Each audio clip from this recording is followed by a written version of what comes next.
يوصيكم الله في أولادكم للذكر مثل حظ الأنثيين فإن كن نساء فوق سنتين فلهن ثلثا ما ترك وإن كانت واحدة فلها النصف ولأبويه لكل واحد منهما السدس مما ترك إن كان له ولد فإن لم يكن له ولد وورثه أبواه فلأمه الثلث فإن كان له إخوة فلأمه السدس من بعد وصية يوصي بها أو دين آباؤكم وأبناؤكم لا تدرون أيهم أقرب لكم نفعا فریضۃ من اللہ ان اللہ کان علیما حکیما۔ نساء کی آیت نمبر 11 کئی دنوں سے تلاوت کی جا رہی ہے، اور میں نے کل عرض کیا تھا کہ مرنے کے بعد فوری قرآن سنت کی روشنی میں مرنے والے کے مال میں 4 حقوق وابستہ ہو جاتے ہیں۔ مرنے والے کے فوری بعد قرآن حدیث کی روشنی میں فوری طور پر 4 حقوق وابستہ ہو جاتے ہیں۔ سب سے پہلا نمبر تو میں نے یہ عرض کیا تھا کہ مرنے کے بعد اس کے کفن دفن کا انتظام کیا جائے گا اس کے مال میں سے، اور اگر کوئی اپنی طرف سے کر دے تو کر سکتا ہے وہ۔ اور دوسرا حق میں نے یہ ذکر کیا تھا ادائے قرض، یعنی اگر مرنے والے کے ذمہ قرض ہو تو اس کے مال میں سے سب سے پہلے کفن دفن کے بعد قرض کی ادائیگی لازم آئے گی، قرض ادا کیا جائے گا۔ قرض کے بعد اگر مال بچے گا پھر دوسرے حقوق وابستہ ہوں گے۔ مثال کے طور پر تیسرا حق یہ عرض کر رہا ہوں کہ پہلا تو کفن دفن کا انتظام، دوسرا ادائے قرض، تیسرا حق اس کے مال میں سے وصیت کا نفاذ عمل میں آئے گا۔ یعنی مرنے سے پہلے مرنے والے نے وصیت کی کہ دیکھو بھائی میرے مال میں سے اتنا مال فلاں مسجد میں دے دینا، یا اتنا مال فلاں میرے دوست کو دے دینا، یا فلاں غریب کو، یتیم کو، بیوہ کو، مسکین کو، اس کو یہ اتنا مال دے دینا، یا یہ وصیت کر کے مرا ہو کہ دیکھو بھائی میرے ذمہ بہت ساری نمازیں باقی تھی،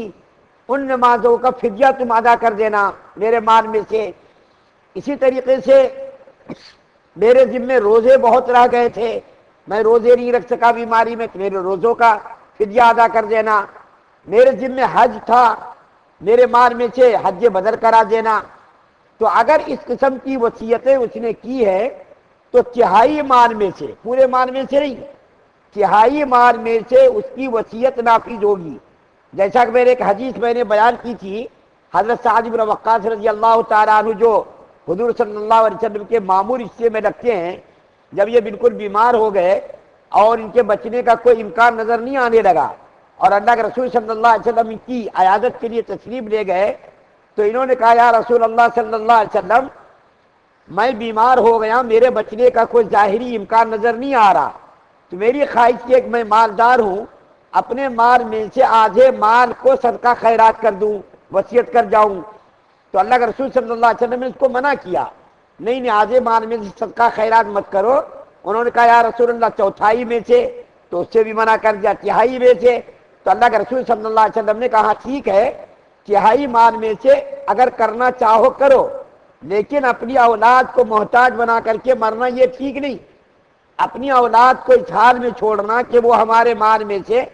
عزت کے ساتھ، وقار کے ساتھ زندگی گزارے، یہ بہتر ہے اس کے بجائے کہ وہ تمہارے مرنے کے بعد کٹورا لے کر کے بھیک مانگتا ہوا نظر آئے۔ تو اللہ کے رسول صلی اللہ علیہ وسلم نے منع کر دیا، تہائی مال میں سے اس کی وصیت نافذ ہوگی جو بھی اس نے وصیت کی ہے، اور اگر تہائی مال میں سے زیادہ اگر مال خرچ ہو رہا ہو تو پھر اس کی وصیت کا نفاذ عمل میں نہیں آئے گا، بس تہائی مال میں سے ہی وصیت نافذ ہوگی۔ اس کے بعد چوتھا حق یہ ذکر کیا گیا کہ اس کے مال میں سے وراثت تقسیم ہوگی، اس کے وارثوں میں، میت کے وارثوں میں جو بھی ہو، بیٹا ہو، بیٹی ہو، جو بھی ہو، بیوی ہو، جتنے بھی لوگ ہیں ان تمام لوگوں میں ان کی وراثت تقسیم ہوگی، بڑی چیز ہو چھوٹی چیز ہو، چاہے وہ جیسا کہ جاہلیت کے زمانے میں لوگ اچھی اچھی چیز رکھ لیا کرتے تھے اور حقیر چیز، گھٹیا چیز وارثوں میں تقسیم کرنے کے لیے دے دیتے تھے، تو اس سے شریعت نے روکا ہے مرنے کے ساتھ ہی ہر بڑی سے بڑی چیز، چھوٹی سے چھوٹی چیز گھٹیا سے گھٹیا چیز، ہر چیز کے اندر وارثوں کا حق کیا ہوتا، وابستہ ہو جاتا،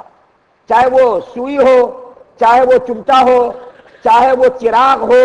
چاہے اس کے کپڑے ہو، چاہے اس کے جوتے ہو، چاہے اس کی کتاب ہو، چاہے اس کی گاڑی ہو، چاہے اس کا بنگلہ ہو، چاہے اس کی زمین جائیداد ہو۔ اندازہ لگے، سوئی کے اندر بھی وارثوں کا حق ہوگا، چراغ کے اندر بھی وارثوں کا حق ہوگا، کتنی بھی چھوٹی سے چھوٹی چیز ہو، بڑی سے بڑی چیز ہو، اس کے اندر وارثوں کا حق وابستہ ہو جاتا۔ ایک بزرگ کسی آدمی کے مرنے کے وقت عیادت کے لیے تشریف لے گئے۔ اس زمانے میں لائٹ وغیرہ کا تو تھا نہیں انتظام، چراغ وغیرہ جلا کر کے لوگ ضرورت پوری کرتے تھے۔ یہ بزرگ وہاں تشریف لے گئے، بات کرتے کرتے کرتے اچانک اس کی موت ہو گئی۔ فوراً بزرگ نے اس کا چراغ بجھا دیا۔ تو لوگوں نے کہا حضرت یہ تو چراغ بجھانے کا وقت نہیں تھا، یہ تو چراغ اب اندھیری رات ہے، تاریکی ہے، آپ نے چراغ گل کر دیا، یہ تو چراغ گل کرنے کا وقت نہیں تھا۔ تو انہوں نے کہا، بزرگ نے دیکھیے اس کا تقویٰ اور اس کی پرہیزگاری دیکھیے، انہوں نے کہا جب تک یہ آدمی زندہ تھا، چراغ کا یہ مالک تھا، میں اس سے استفادہ کرنے کی مجھ کو اجازت تھی،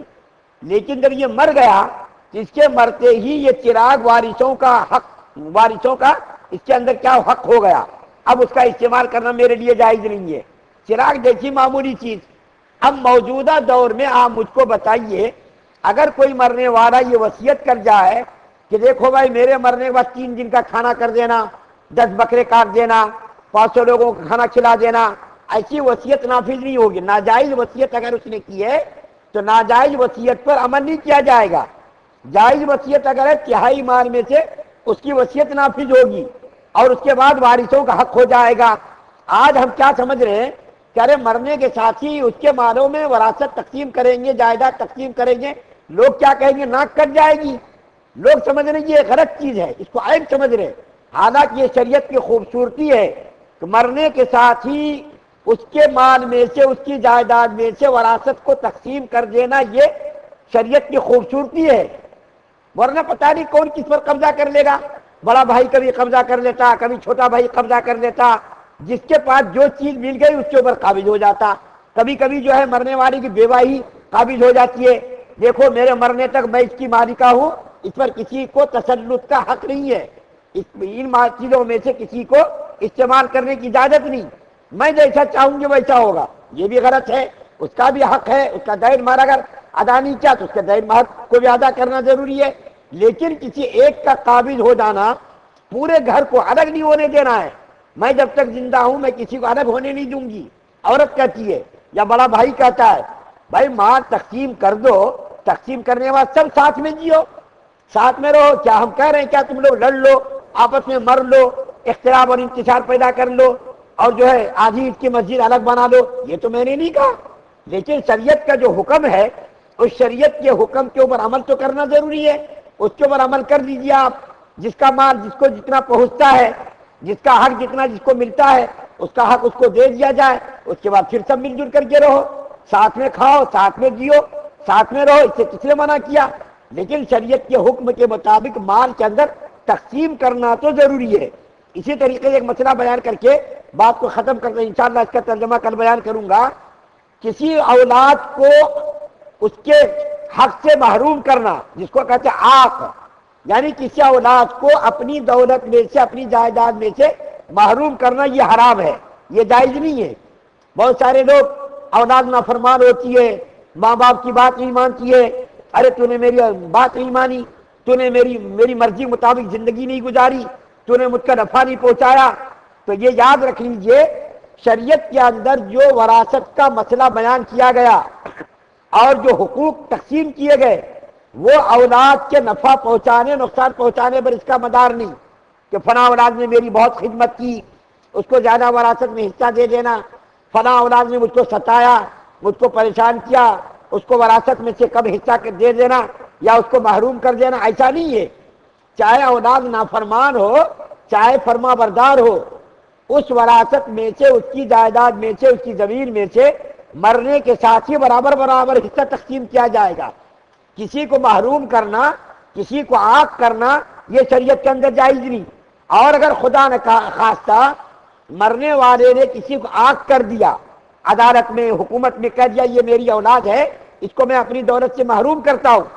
تو اس کے حکم پر عمل نہیں کیا جائے گا، اس کی وصیت پر، اس کی بات پر بھی عمل نہیں کیا جائے گا، بلکہ اس کے مرتے ہی اس کی وراثت میں، اس کی جائیداد میں، اس کی زمین میں، ہر چیز میں خود بخود وہ بچہ بھی شریک ہو جائے گا، چاہے وہ وصیت کر کے مر گیا ہو کہ میرا فلاں بچہ نافرمان تھا، مجھ کو اس نے نفع نہیں پہنچایا، اس کو محروم کر دینا نہیں جائز نہیں، اگر اس نے کہہ بھی دیا تو اس پر عمل کرنا جائز نہیں ہے، بلکہ اس کو دینا وراثت میں سے حصہ ضروری ہے، اس کے مرتے ہی خود بخود وہ بچہ بھی اس وراثت کے اندر شریک ہو جائے گا اور اس کا حق جو ہے وابستہ ہو جائے گا۔ تو میں نے آپ کے سامنے قرآن حدیث کی روشنی میں 4 حقوق بیان کیے، قرآن حدیث کی روشنی میں ایک مرنے کے ساتھ ہی 4 حقوق وابستہ ہو جاتے فوری۔